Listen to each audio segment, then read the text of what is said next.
Yo, what's going on, guys? Hope that you're all doing well. Welcome back to episode 3 of the Quarterly Theory Bootcamp. This episode right here could arguably be the most important video you've ever seen in your life. And this concept, this one singular concept, can single-handedly change your whole entire life. And I'm not even saying that. This concept is what turned me from unprofitable to profitable. So this is definitely going to be a very, very important episode. So make sure to buckle up and get ready for this video. Basically, the topic of the video is going to be SMT, and more specifically, Sequential SMT, which is SSMT, and that is one of the most important quarterly theory concepts there is out there, okay? So without wasting any more time, let's just go ahead and jump straight into it. We're showing you loads of examples on the charts and also giving you guys a full breakdown of how the concept works right here, right now, okay? So firstly, to understand sequential SMT, you must have a basic understanding of SMT, right? And SMT, all it is, first of all, you must be looking at closely correlated assets, right? So what is a closely correlated asset? So for example, we have these things called triads, and it's like the three most closely correlated assets within that market group, basically, right? So for indices, you guys know what indices is. We've got NQ, ES, and YM. What we're going to be doing is comparing all three of those assets together. So if you can, pull up each chart from each of those assets, and then we're looking for a divergence to form between those specific assets, right? Now, what is a divergence? So a divergence, basically, within price is when we have one asset, let's say for NQ over here, you can see it trades higher, right? But before this move higher, it actually fails to take this specific low here. And then what we're doing when we see that happen is we're looking at the other closely correlated assets. So ES here, for example, and before this move higher, you can see it actually takes out that specific low right there, right? And for this to be valid, it must be the same specific low. So within NQ, you can, mark out your lows, mark out your highs. And if it fails to take out that specific high or low formed at the specific time. So let's say this is 7 a.m. low, right? This is the hourly time frame. This is yesterday's 7 a.m. low right there, right? And then we're looking at ES, mark out that same specific 7 a.m. low from yesterday, and you can see the ES actually runs below it. So it creates a lower low, whereas NQ fails to run below that same specific low and creates a higher low. So one asset's creating a higher low, one asset's creating a lower low. That is then our SMT divergence within price.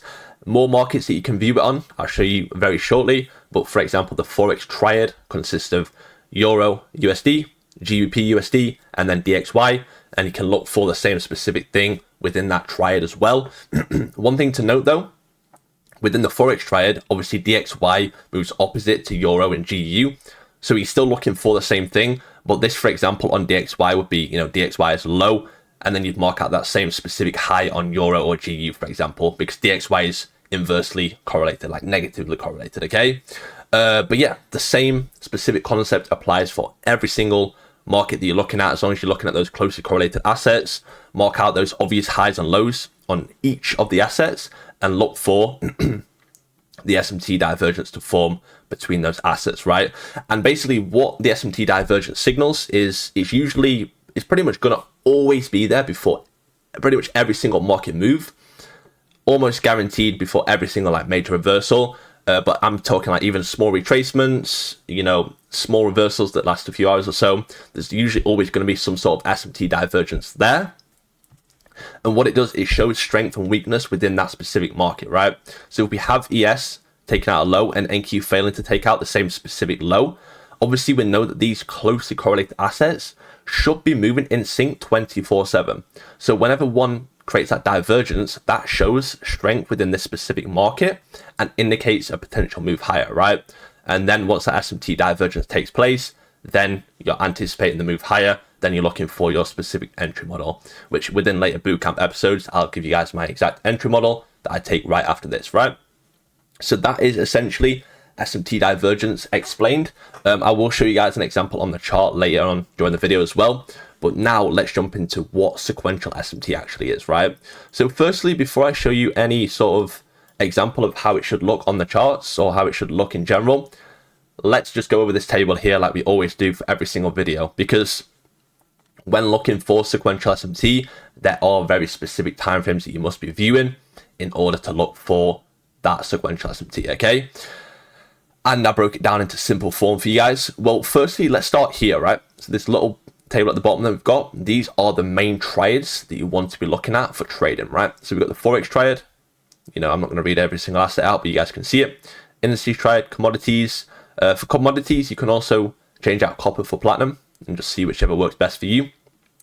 Oil triad, crypto, and interest rates. And there's many, many more. I'm sure there's a website that you can search up that gives you a list of all the closely correlated assets, and then you can literally create your own triads with those assets basically. But I wouldn't go more than sort of 3 assets. You could even scale this down to just looking at 2 assets, like for example only NQ and ES, but it's completely up to you. You may miss a few moves if you don't use YM, and if you are using more assets, then you could maybe get a lot of false signals, right? Because there's a lot of SMTs that form. Your job is just to filter out the low probability ones, which is what we're going to be going over here as well. Yeah, what else was I going to say as well? No, I can't remember. So anyway, let's go ahead and jump into this table now, okay? So specific timeframes that we must be viewing to quadrennial cycle. The timeframes here are all the same timeframes that you've already been taught within the cycle and the quarter video. So just stick with those, okay? So quadrennial, 1 month time frame, yearly cycle, 1 week time frame, quarterly cycle, daily time frame, monthly cycle, 4 hour, weekly, 1 hour, daily, 15, 90-minute, 5, micro, 1 minute, okay? Essentially, what a sequential SMT is the SMT example that I just showed you guys. It's SMT between 2 consecutive quarters, okay? So you guys know we have the cycle, which consists of 4 quarters. So within each cycle, we can look for up to 4 sequential SMTs, which by the way, you don't want to see that, but we can, because we can have one between Q1 and Q2, Q2 and Q3, Q3 and Q4. Is that 4 sequential SMTs? I'm not sure. But what you can also do is when a new cycle starts is you can use the previous cycle, so the Q4 of the previous cycle and Q1 of the new cycle, right? So let's say, for example, we look at the daily cycle, Q4 is PM session. Then once that new day opens up, we have the new daily cycle, so Q1, Q2, Q3, Q4. Q1 will be Asia. You can look for SMT between the PM of the previous day and Asia of the new upcoming daily cycle day that we're inside of, okay? So that is it in short form. SMT divergence between 2 consecutive quarters. Drill that into your head as well. It has to be consecutive, so it can't be Q1 to Q3. It must be in a row. So Q1, Q2, Q2, Q3, Q3, Q4, Q4 and Q1, and then it goes back to Q1, Q2 again, okay? And also don't forget to filter in the true opens. So remember, like what I taught you guys in the previous video, manipulation must occur above and below, and that is what confirms our manipulation. That's sequential SMT, okay? Now, in order to make sequential SMT easy for you to understand, what we can do is actually put it down into specific candles, right? Because we know that each, for example, daily cycle quarter is 6 hours long. What you can do, I think you need to have a specific TradingView subscription, so you don't need to use this. I don't use this either. This is just so you guys can understand it a lot easier, right? So daily cycle, 6 hours long each quarter. So what we're doing is looking for the SMT between a 6 hour period of time and the upcoming, the current 6 hour period of time, right? So you can even go to the 6 hour time frame, and that way it combines, it pushes together that whole 6 hour time period into one specific candle. So there's going to be 4 6 hour candles within a day. And to make it super simple, sequential SMT, you can just look for a simple SMT divergence between 2 consecutive 6 hour candles, okay? Same with the weekly cycle, daily candles. So if you see one asset run out the previous day's low and another closely correlated asset fail, and you're looking on the daily time frame, you know that that is a weekly cycle sequential SMT, right? And then you can go on and on. So monthly cycle is SMT between weekly candles, quarterly cycle between 3.25 week candles. Obviously, you're never going to use that, but that's just what a quarter is, 3.25 weeks for the quarterly cycle. Like I said, you don't even need to ever use that, to be honest. Like, I've just got it there just for educational purposes. 90-minute cycle, 90-minute time frame, 23-minute time frame for microcycle. Yearly cycle is a 3-month time frame. Quadrennial is just a yearly candle. So we've got an old yearly candle print, new one opens up, one asset drops below that previous yearly candle low, one asset fails, boom, we know we've got a quadrennial cycle, sequential SMT. So that's how to sort of, see it happen in real time and make it easier for you guys. But what I would recommend is just being on the specific time frames. So, like the 15-minute time frame for the daily cycle. And as long as you've got that indicator, or you already know in your head when the quarters are, begin and end, then you can just literally mark it out on that specific time frame, okay? Also, a thing to note is when looking for sequential SMT, we're looking back at the previous quarter. And what you want to do is a sequential SMT can only occur with the extreme high and the extreme low of the previous quarter, okay? So no random low or high in between. You must mark out the absolute high, the very, very high of the previous quarter. So let's say we start Q3. We're looking back upon Q2. We're marking out the extreme high, the extreme low. Boom, mark it out with a line, super simple. And then we're waiting for Q3 on that specific asset to either, run the high or run the low. And then another thing to note as well is, like I said, we're looking at closely correlated assets. So we're looking at the whole entire triad. The low and the high doesn't have to have formed at the exact same time. So like I mentioned here, for the regular SMT divergence, it does. But now, the reason why this one's a little bit different is because we're looking for the specific high and low within that specific time window. So that specific quarter, okay? And it's not always going to be the same high and low put in at every single quarter for every single asset. So for example, like I said, we enter Q3, we mark out Q2's highest high and lowest low. Let's say it's a daily cycle, right? We're in Q3 of the daily cycle, NYAM. Let's say Q2's highest high is at 2:30 a.m., which is during the London session. So you mark out that high. And then let's say, for example, let's say that was NQ. Now let's think that we're looking at ES. The highest high of ES during the London session, Q2, could be at, for example, 3:45 a.m., right? So we've got NQ printing the high at 2:30, for example, and we've got ES printing at 3:45 or whatever I just said, I don't know.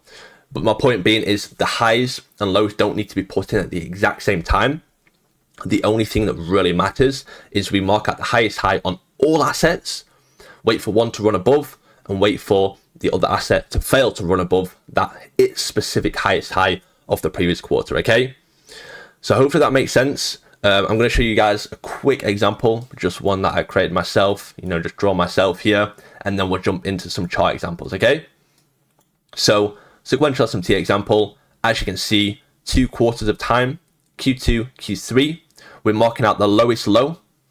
I don't know if I'm going to be able to do this. Okay, I can. There we go. So that's, no, okay, I can't. I didn't think I would be able to. Wait, can I hover above? There we go. So this is the lowest low of Q2. As you can see, draw out a straight line of there. Now we enter Q3. We're waiting for price to dip below Q2's low. Then what we do is be looking at the other closely correlated assets, mark out that specific Q2 low on that specific asset. Remember, it doesn't need to be the exact same time on that asset. Then we're looking for the other asset or assets to fail to run below Q2's low. Once we've seen this happen, we can, identify we had the SMT divergence between the 2 specific quarters of time consecutively, Q2 and Q3. Then we can begin anticipating a potential move higher and look for our entry pattern, okay?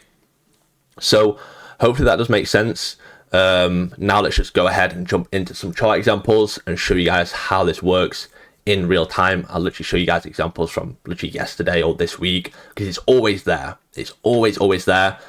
One final thing to note as well, a good little tip is, like I said earlier, we want to see ideally the sequential SMT, if we're bullish, occur below the true open, and bearish occur above the true open, right? So let's say we haven't had clear manipulation within the cycle that we're trading. We can then wait, if we're bearish, for example, wait for price to run above the previous quarter high, put in a sequential SMT above the true open. Then we can be like, okay, cool, this is our manipulation quarter now. So every single quarter that sequential SMT forms, most of the time is the manipulation quarter or reversal, okay? So we'll dive into that deeper in the charts right now. But with that being said, hopefully you guys did find this explanation useful. Now let's dive into the charts. All right, guys, so we're now on the charts and we are indeed looking at the indices triad. So as you can see, NQ, ES, and YM. Now you're probably wondering, what are all these lines marked out on my chart? This is my Oracle Insights quarterly theory indicator doing all the work for me. Like I mentioned in previous videos, it does everything. It marks out the true opens, marks out the quarters, marks out the sequential SMT, the different modes you can have it mark it out. You can also have it show you in the bottom right.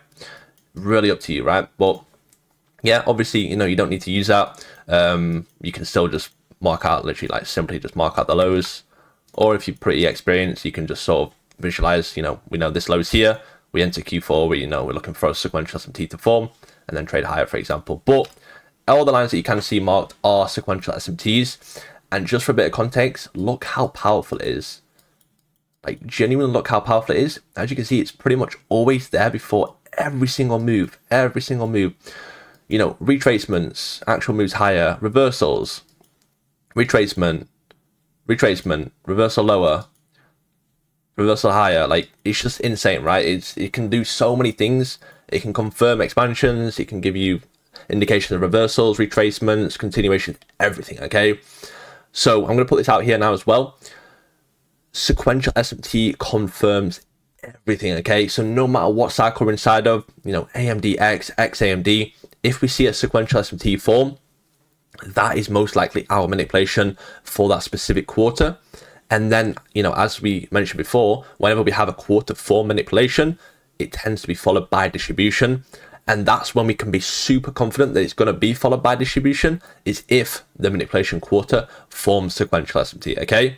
So right here, what we're looking at is, of course, the weekly cycle. So we've got Q1, Q2, Q3, Q4, Q0, which is today, Friday. So Monday, Tuesday, Wednesday, Thursday.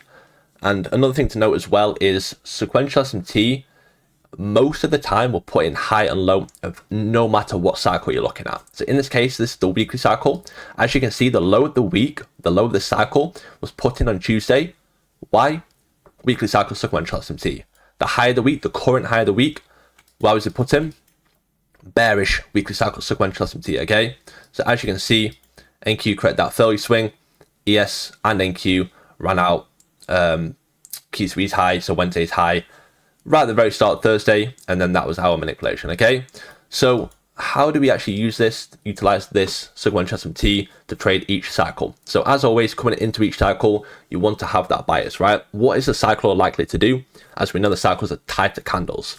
So if you look at the weekly candle, coming into this week, why could we have expected higher prices this week, right? Well, as you guys can see, we're climbing all the way to all-time highs. We don't really have any reason to retrace back lower. Like, we really don't. Like, we don't have any sort of unfilled gaps. I mean, we've got this one, but it's very far away. And also, because this specific week here, last week, didn't form any sequential SMT, you can see no monthly cycle sequential SMT. It's very unlikely that we're just going to reverse, because like I said, there's always almost sequential SMT there before every single reversal. So if last week didn't form any, why are we expecting price to go lower this week? We're really not, okay? So coming into this week, looking for those bullish bias, the longs, weekly candles. So we know that's tied to the weekly cycle. If we go to the actual specific time frame, the hourly, right? What we're doing is we're waiting for, you can wait for Monday to play out, wait for the true week open to be established, which is the open of Tuesday, and then literally look for that bullish weekly cycle sequential SMT to occur, which in this case, Monday's low took out there on Tuesday for NQ. And if we take a look at YM, you can see that also ES took out Monday's low. YM actually failed, right? So that failure swing right there. And yeah, also, this is a good example. So this Monday's low was formed right there at 10 a.m. for YM, okay?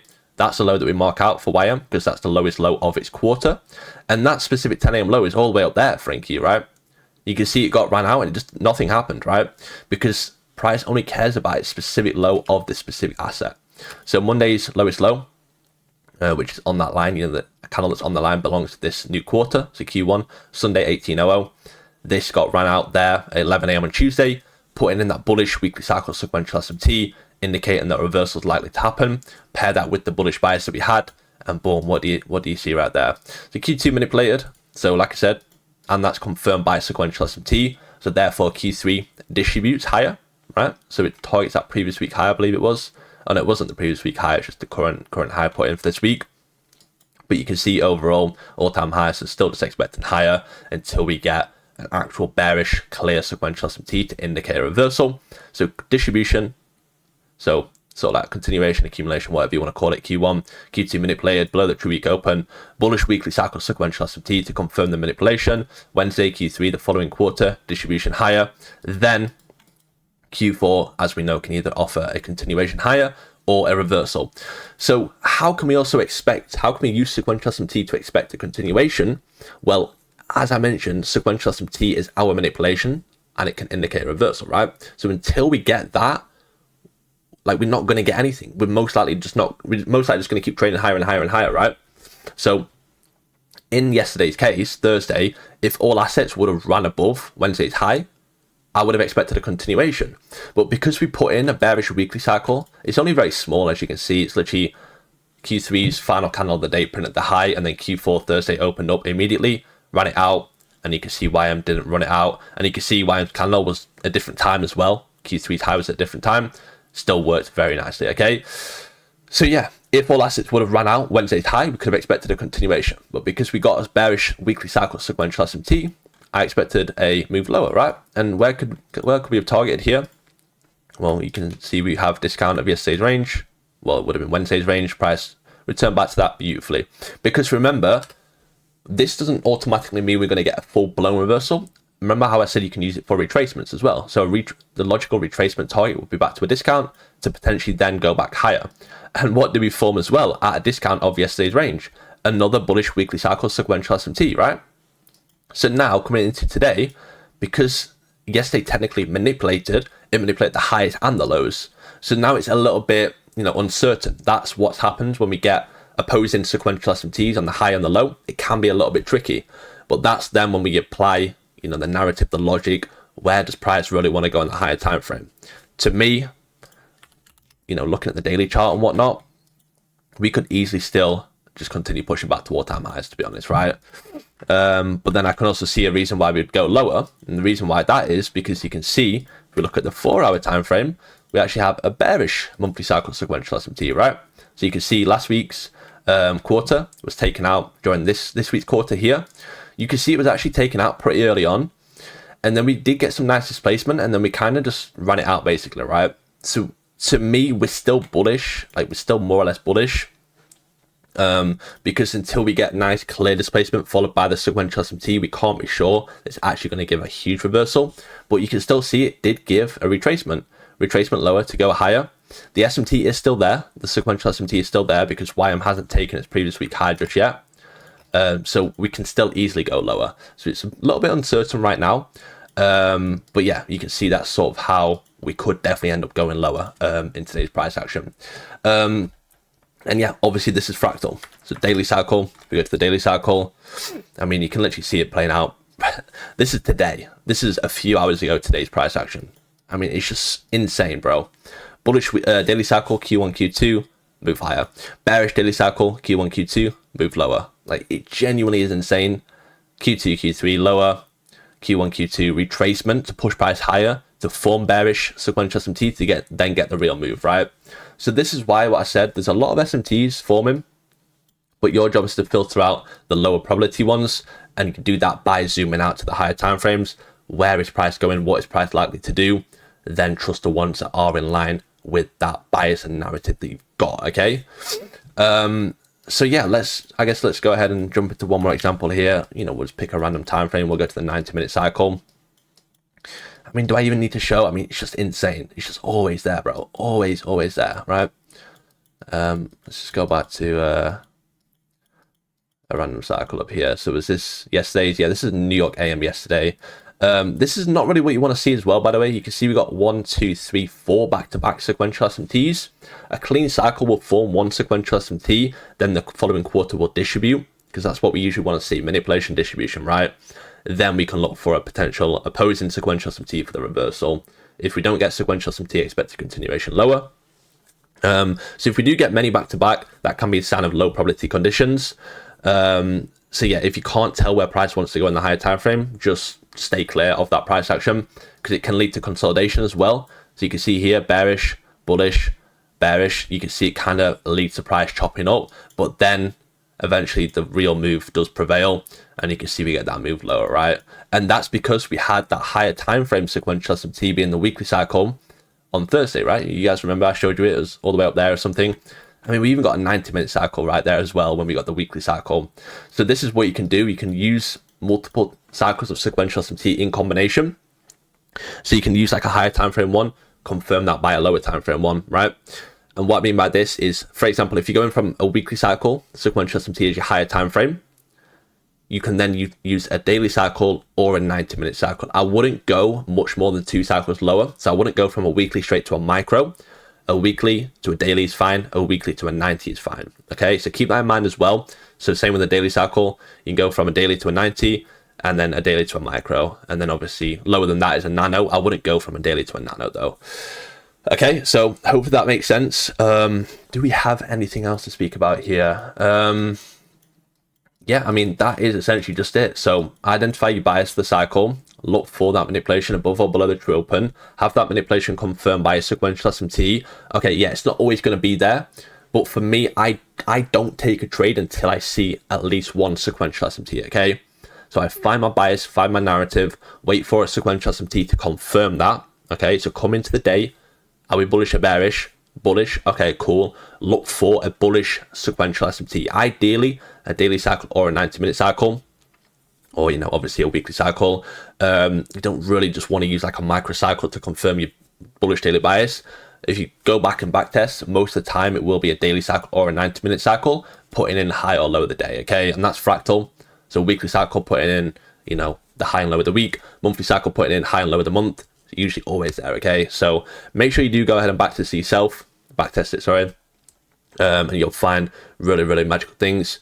But yeah, I'm glad that this video is now out there. Now we can definitely dive a lot deeper into the Quarterly Theory Bootcamp episodes. I can explain a lot more, because without this concept revealed, it's actually quite hard to, you know, when I'm explaining AMDX, XAMD, you know, how do you confirm that manipulation and reversal? Now you know, and the continuation as well. And also, last thing to know off as well in this video is, like I said, sequential SMT is our manipulation or reversal. So not every single cycle is going to be XAMD or AMDX. It could be, you know, price may continue higher, then it may form a sequential SMT. So it could be XM and then distribution after that. So it could be XMD and then maybe A or something like that. Truly, sequential SMT is what's going to mark your highs and lows of the cycles. So whenever you see them put in, aligning with your bias, you want to be looking for trades in line with that, okay? So yeah, with that being said, definitely a nice, full, action-packed video, jammed with knowledge. Hopefully you guys did find it useful. And yeah, if you did, I'd appreciate supporting the video, a like, subscribe, comment down below what other episode you'd like to see, or ask me any questions in the comment down below. And also, don't forget to join my free Discord community. I want to see all you guys inside of there as well, trading together, helping each other out, as well as my premium Discord membership, my one-to-one mentorship, both of my quarterly theory indicators, so you can have the sequential SMT marked out for you, make it a lot easier to spot if you're just starting out as well. And yeah, with that being said, my other socials are also linked down below. And yeah, take it easy, guys, and good trading. Peace.